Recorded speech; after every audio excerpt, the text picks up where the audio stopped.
Kunoo ka ani jenne qixxeen qixxumaa bishaan foonii naa hirii jette masaanuun jedhan. Kunoo ayyuun as baate qixxeen qixxumaa waan masaanuuf gootu yookiin sumayyaaf gootu anaafis gochuu qabdan jedhe har'umayyuu natti dhagahame qorri na rukute firii Saidoo as komentii jalatti immoo Saidon adeebu Saidon siif adeebu je'aati si ameeqa komentii naaf barreessa akka Saidon ilaalee dafee naaf deebi'u akkasumas immoo waanan sodaa guddaa keessa jiru wanti hirriba na dhoowwee kunoo amma akkasitti akka allaadduu bishaan keessaa na raasaa jiru tokko maal yoo seetanii akka selaam abbaa warraa kiyya yookiin immoo jaarsa kiyya narraa fudhattu ani shakkeen jira.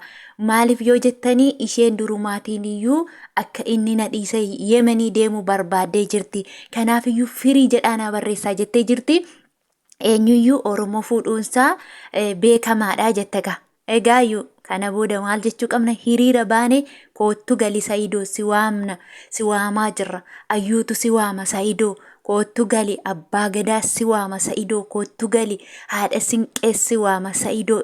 Koottu gali si waamaa jirra nu dhageessaa jennee hiriira bahuu qabna. Akkuma kanaan dura yeroo ayyuun badde sana ayyuu koottu gali haadhi sinqee si waamti abbaan gadaa si waama jennee ayyuudhaan hiriira baanee waamnee ayyuu manatti deebisne ammallee hiriira baanee Saidootiin gara ayyuutti deebisuu qabna jechuudha. Egaa warri har'a viidiyoo ayyuu ilaaltan baay'een keessan garaasin nyaata. Garuu immoo ayyuu kanan babbareedde natti fakkaatamee ilaaltaniitu ijuma kiyyarraa ishee hambisu malee har'a wayin babbareedde waan akkuma jette sana buccur goote fakkaata.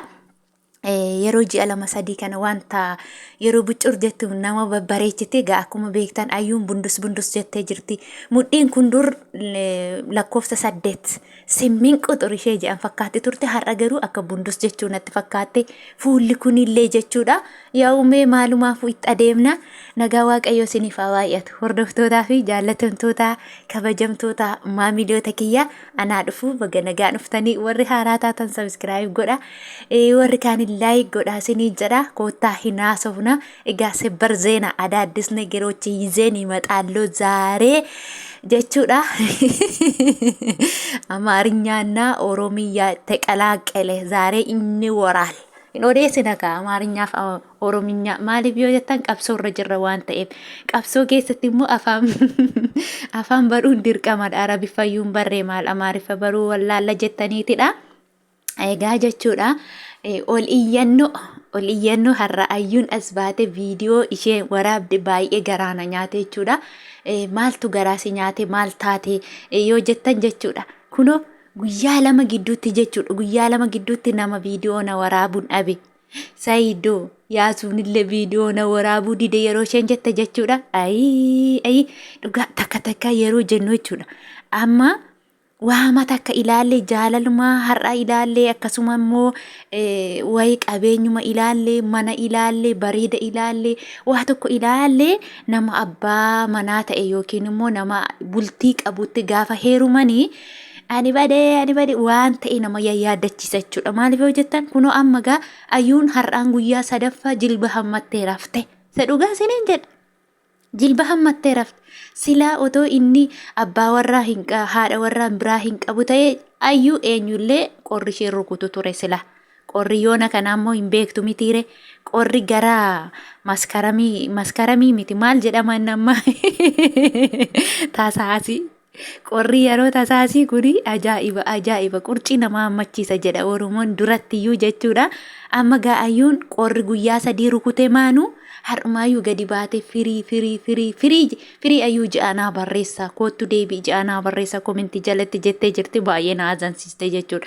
Takka yeroo kana argani utooma maal fedhe ufee abbaa warraa namaatti heerumuun mushkila kabiira walla yoo kennaa ishiis kennanii hanaaf naaf hin kennine jetti yoo ishee dhungate ana maanin dhunganne jetti yoo ishee hammate ana maanna hammanne jetti rakkoo dhugaa rabbi rakkoo silaa waaqa qixxeetti maaltu nama gashe hundisaa nama fuunetti heerumteetti ta'e hundisaa kan shii ture. Qobaa ishee dhungata qobaa ishee hammata qobaa bita waan arge huma ishee fi godha ture silaa maal godhare qixxeetti galte kana booda ayyuu obsisi barbaachisa. Obsallee godhadheen jira jette akka odeessitutti jechuudha. ijoollee isaa arguudhaaf baay'ee anillee sensitiivii ta'een jira, baay'ee jaaladheen jira. Haadha manaa isaallee akka inni dhaqee dubbisu rakkoo tokkollee hin qabu. Otuman beekuun itti galee nan beeka jette bar akka wanti kun natti dhufu gaaf tokko qubaa buluu gaaf tokko hammatanii buluu kana utoon beekuuti itti galee jaalaladha. Kun immoo jaalala immoo hin argine isinii otoo argitanii naa beekuu dandeessu wetta jechuudha. Kunoo har'umaan kaatee waakkachaa jirti. Garuu waan isheen sodaa guddaan ishee keessa jiru jechuudha. Selaam durumaayyuu asittuu narraa fudhachuudhaaf miimoorii koo qirximxim goote nyaattee torban lama na gubdee na bobeessite. Amma immoo dabalataan immoo akka Saidon gara Yemen deemu haala hundumaa mimmijeessani. Gaafa Saidon achi deemee achi taa'e immoo kanaa ol abaabbalanii na harkaa fudhachuu danda'u. Mee maal mallikoo mee maalan go'aa jettee baay'ee tokko garaa nama nyaatti jechuudha. Dhuguma immoo dhiironni tokko tokko takka takkaa yeroo ilaalan jechuudha. Dhiirri akkuma beekamu iddoo dubartii harkatti toltetti caalasinii galee hin beektu miti. Iddoo dubartiin harka toltetti akkasumallee iddoo dubartii qixii qaqqabdu kana diddibattu dhidhiqattu dhudhuffattu shaashaa shambaa jettutti maxxanuu jaallata dhiirri jechuudha. Innaa hojiin immoo hojii masaanuuti gaafa achirraati Sumayyaanis ushururuu Saidooku ushururuu jetti. Yoo gadi bahee immoo intalittiin Selaam sun ushururuu jetti. Kana gidduutti immoo forget gochuu qaba. Forget gochuu danda'a jechuudha. Ayyuudhaan irraanfachuu danda'a jechuudha. Yoo irraanfate ayyuutu miidhama. Ayyuun miidhamte jechuun nutis miidhamne jechuudha. Maaliifi isheen illee himatteetti Oromoo miliyoona 70 keessa Oromoo miliyoona 70 na daawwatu keessaati. Yoo Selaamii fi Sumayyaan achumatti na biraa hambisanii seenaa ta'ee galmee irratti barraa'a kuni. Seenaa akkuma hingaabbuun ufte sana hingaabbitu jettee jirti. Amma Oromoo miliyoonni 70 firii ayyuu jechuu qabaa jechuudha. Walumaa galatti waan asiniin jechuu qabu baay'ee tokko aartee jirti. Yaaddoo guddaa keessa jirti. Maalumaafuu garaatti naafeera hin jenne as baateetiini. Otoma naafeera ta'ee deemee jette argitanii afaan ishee irratti. Otoma garaatti naafee deemeera ta'ee waanan gaabbullee waanan aarullee hin qabu. Ilmoo isaa ilaalee natti deebi'a. Kanaafiyyuu amma mee maalan abdadhaa jetti. Sodaan keessa hin jira jette kirkirfamaan jira jette bar kirkirfama jette. Maalumaafuu jajjabina ishee fi haalaatu. Asirratti immoo jechuudha Yaasuu waan asin jechuu qabu. Yaasuu viidiyoo ishee waraabe. Maan gurbaa dhugaa gooftaa har'uma deemee guyyuma lama gidduutti ishee gattama maaliiti duroo suura ejjechiiste.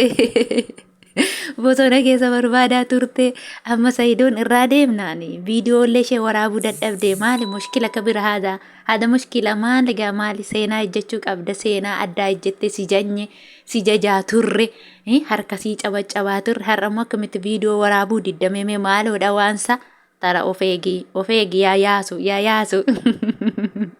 Amma to Ayyuun badde immoo har'a viidiyoo waraabuu sii wayyachuu viidiyoo ishee waraabuu wayyaddoo isheen akka isheen itti na waraabi istaayilii isheen itti na waraabi jetteen waraabuu qabda malee. Amma yoo Ayyuun aarte diingata akka duraa sana aqeeni qoricha ugaa aqee uffannisa yoo jette immoo sumatu rakkata. Maaliifi durallee Saidon si gargaaree baatee mana yaalaa geessitanii yaaltanii fayyistan amma eenyutu si gargaara qophaa keetti rakkatta maaliif jedhe seenaadha waan ta'eef seenaa keessatti galmaa'a waan ta'eef. Asmaan sittimuu barbaadna Yaasu yeroo isheen viidiyoo barbaaddu viidiyoo waraabi. Akka isheen barbaaddetti istaayilii isheen barbaadde siin jechuu barbaanna. Obboloonni immoo viidiyoo kan dhaggeeffatan hundi keessa shir godha firii ayyuu jedha uga haadee bu'u siif haadee bu'u jaa ishee fi barreessa. Ammoo sebbar zeena adaaddis sebbar zeena amraatiin immoo hanga walitti deebinitti immoo isin immoo nagaan naa oola maasalaama.